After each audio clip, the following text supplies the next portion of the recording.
तो इस वक्त में सबसे पहले बात करेंगे पश्चिम बंगाल की सियासत को लेकर। आखिर क्यों एनआईए को लेकर दोनों दलों में, टीएमसी में और बीजेपी में तनातनी है। जब से पूर्वी मेदिनीपुर में एनआईए की टीम पर हमला हुआ है, उसके बाद से ये तनातनी और आरोप प्रत्यारोप का दौर लगातार जारी है। पश्चिम बंगाल में एनआईए टीम पर हमले को लेकर बीजेपी और टीएमसी में जुबानी जंग तेज हो गई है और आरोप प्रत्यारोप का दौर शुरू हो चुका है। टीएमसी का दावा है कि केंद्रीय एजेंसियों ने भाजपा के साथ हाथ मिला लिया है। यह साफ तौर पर कह रही हैं ममता बनर्जी की केंद्रीय एजेंसियां का दुरुपयोग कर रही है केंद्र सरकार। एजेंसियां लोकसभा चुनाव से पहले उनकी पार्टी के नेताओं को गिरफ्तार कर रही हैं। यह कहना है ममता बनर्जी का और टीएमसी के तमाम नेताओं का। ममता बनर्जी ने कहा है कि एनआईए ने भूपति नगर में स्थानीय महिलाओं को परेशान किया। जब भूपति नगर में गई एनआईए की टीम तो यह ममता का दावा है कि स्थानीय महिलाओं को परेशान किया और इसको लेकर एक एफआईआर भी दर्ज कराई है। उसके बाद ही स्थानीय लोगों ने एजेंसी की टीम पर हमला किया, जबकि एनआईए ने ऐसे आरोपों से साफ इनकार किया है, ऐसे आरोपों को अनर्गल बताया है। एनआईए ने आरोपों को सिरे से खारिज किया। स्थानीय पुलिस में अपने ऊपर हमले को लेकर मामला भी दर्ज कराया है। तो एनआईए ने स्थानीय पुलिस में हमले को लेकर मामला दर्ज कराया है। हालांकि अभी तक पश्चिम बंगाल की पुलिस ने इस मामले में किसी की गिरफ्तारी नहीं की है। बड़ी भीड़ ने एनआईए की टीम पर हमला किया था, लेकिन अभी तक पश्चिम बंगाल की पुलिस किसी को चिन्हित नहीं कर सकी है। टीएमसी का आरोप है कि आचार संहिता के दौरान भाजपा केंद्रीय एजेंसियों का गलत इस्तेमाल कर रही है। यह टीएमसी का लगातार आरोप रहा है। इसकी शिकायत को लेकर डेरेक ओब्रायन की अगुवाई में टीएमसी चुनाव आयोग के पास जा रही है। दिल्ली आ रही है 10 सदस्यीय टीएमसी के नेताओं की टीम। डेरेक ओब्रायन उसकी अगुवाई कर रहे हैं। एनआईए प्रमुख से लेकर दूसरे अधिकारियों पर भेदभाव करने का टीएमसी का आरोप है। तो टीएमसी लगातार यह आरोप लगा रही है। बीजेपी ऐसे आरोपों को अनर्गल बता रही है। वरिष्ठ आईपीएस अधिकारी सदानंद वसंत दाते एनआईए प्रमुख हैं। उनकी पहचान एक काबिल और बहादुर अधिकारी की है, तो उनके ऊपर भी आरोप लगाए हैं टीएमसी ने।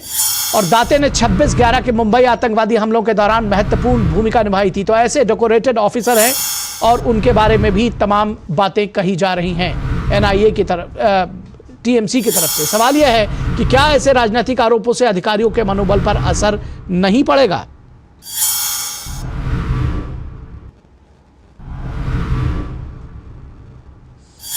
वहीं भाजपा का आरोप है कि टीएमसी सरकार में अपराधियों को संरक्षण मिल रहा है और ये जो सारी कार्रवाई हुई है वो राज्य सरकार के उकसावे पर हुई है। राज्य सरकार के उकसावे पर केंद्रीय एजेंसियों पर हमले हो रहे हैं, ये कहना है बीजेपी का। तो ये जुबानी जंग तेज हुई है। क्या कुछ कहना है वहां के नेताओं का, ये भी सुन लेते हैं। आइए सुनते हैं पश्चिम बंगाल के बीजेपी के एक स्थानीय नेता क्या कुछ कहते हैं और वो क्या आरोप लगा रहे हैं टीएमसी के ऊपर। चीफ मिनिस्टर मुख्यमंत्री ने कल ही बता दिया था एनआईए ने ही हमला किया है, एनआईए के ऊपर हमला नहीं हुआ है। उसी लाइन पे चल रहा है यहाँ पर कोई, ये तो पूरा ममता बनर्जी मास्टरमाइंड है। ये सारे जो वारदात हो रहे हैं पश्चिम बंगाल में उसका मास्टरमाइंड है ममता बनर्जी। उनकी मदद से, उनके आश्रय प्रश्रय से पूरा घटना यहाँ पर घट रही है। और इस पूरी खबर पर बातचीत करने के लिए हमारे साथ हमारे संवाददाता प्रसेनजीत बख्शी इस वक्त कोलकाता से जुड़ चुके हैं। प्रसेनजीत, आपसे समझना चाहेंगे ये जो आरोप प्रत्यारोप लगाए जा रहे हैं ये हो सकता है राजनीतिक हों और जाहिर तौर पर राजनीतिक है, लेकिन एक सवाल इसमें यह भी उठता है कि इन तमाम आरोपों प्रत्यारोपों के बीच में उन तमाम काबिल अधिकारियों को भी घसीटा जा रहा है जो अपने काम को अंजाम दे रहे हैं, उनके मनोबल पर भी असर पड़ता है। तो मैं चाहता हूं कि आप ये पक्ष भी बताएं जब अपने वहां की अपडेट्स दें इस पूरे घटनाक्रम को लेकर। देखिए निखिल, सबसे पहले तो ये बता दूं कि ये जो आप सवाल उठा रहे हैं ना कि जो अधिकारी काम कर रहे हैं, मतलब चाहे हो ईडी की हो, एनआईए की हो, इस तरह की जांच एजेंसियों का जो अधिकारी है इनके ऊपर किस तरह की दबाव है, ये दबाव की कहानी आप समझ सकते हैं अगर बीरभूम से बीजेपी की तरफ से जो आईपीएस ऑफिसर, पूर्वतन आईपीएस ऑफिसर देवाशीष धर ने अभी इस बार नामांकन भरने जा रहा है, वो देवाशीष धर का अगर जुबानी आप सुने कि आपको याद होगा पिछले चुनाव में शीतलकुची नाम का उत्तर बंगाल की एक जगह पे वहां पे सीआरपीएफ की गोली के कारण 4 या 5 गांव वाले की मौत हो चुका था जी। और उस समय वहां का एसएसपी हुआ करता था देवाशीष धर जी। और चुनाव खत्म होने के बाद किस तरह के इस देवाशीष धर एक आईपीएस होने के बावजूद भी तृणमूल की सरकार उसके ऊपर सीआईडी का ये का वो का अलग अलग चीजों का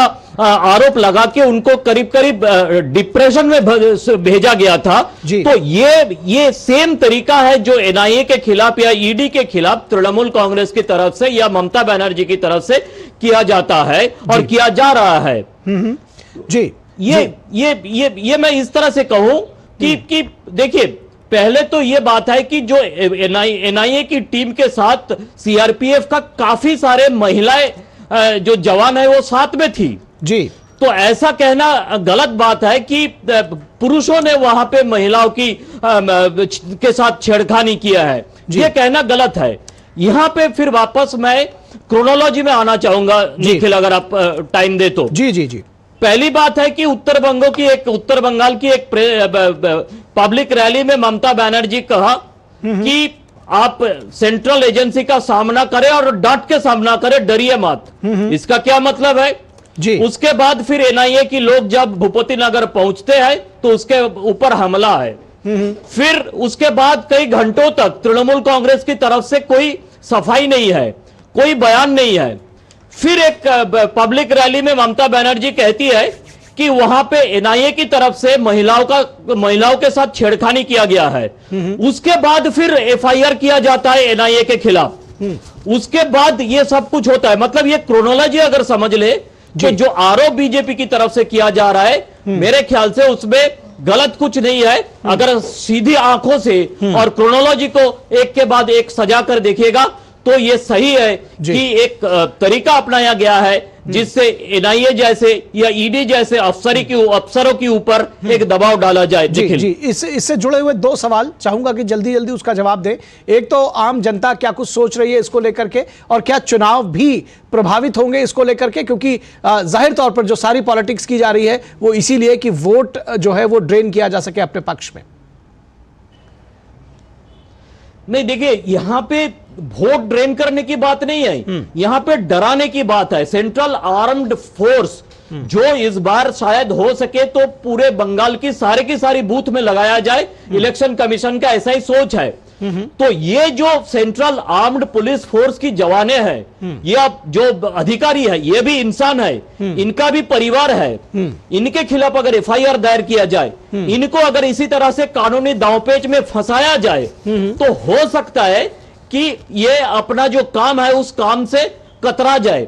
ऐसा वो नहीं करते हैं, लेकिन तृणमूल कांग्रेस की तरफ से, ममता बनर्जी और प्रदेश सरकार की तरफ से ऐसा सोच है कि इनको किसी ना किसी तरह से फंसाया जाए कि ये अपने दिल खुल के काम नहीं कर पाए, पहली बात जी। दूसरी बात है कि जो लोगों की बात कह रहे हैं, बंगाल के लोग ये समझ गए हैं कि यहां पे 2 तरह की केस लगता है, एक महिलाओं के खिलाफ छेड़खानी का और एक एनडीपीएस का। ये दोनों केस लगता है अगर किसी को फंसाना है तो यही सिलसिला जारी है।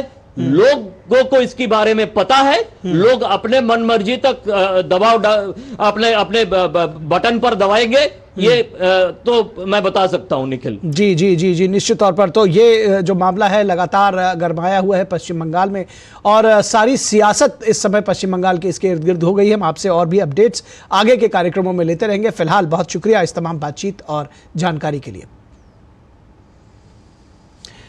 और इसके बाद करेंगे कि संवैधानिक संस्थाओं पर हमले क्या है, उसके मायने और क्यों किए जा रहे हैं हमले।